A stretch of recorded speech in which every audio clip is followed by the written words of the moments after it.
ba na o humde za no mi no mo pitiam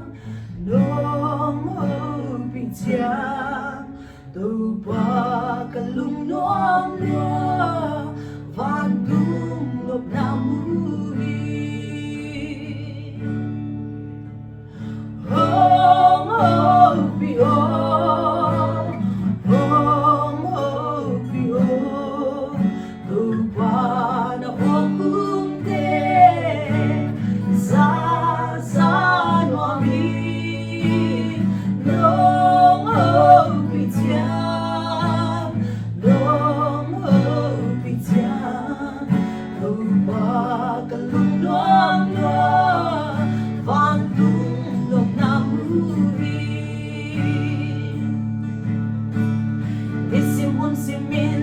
Kal suana la oma zan mami sep ding sep lo ding kan tiel el na la oma zan mami nisimun simin kal suana la oma zan mami sep ding sep lo ding kan tiel el na la oma zan mami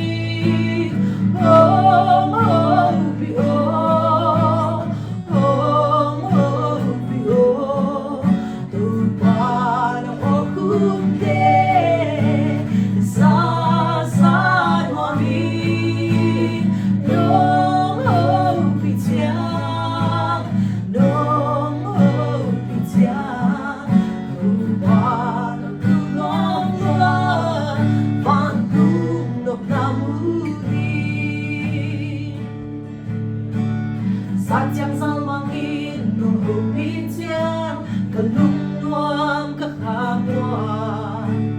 Tinang Halloween kalungman siyang doon sa kikinwamin Sa chang zal mangin nung hupin siyang kalungwang kakamwa Tinang Halloween kalungman siyang doon sa kikinwamin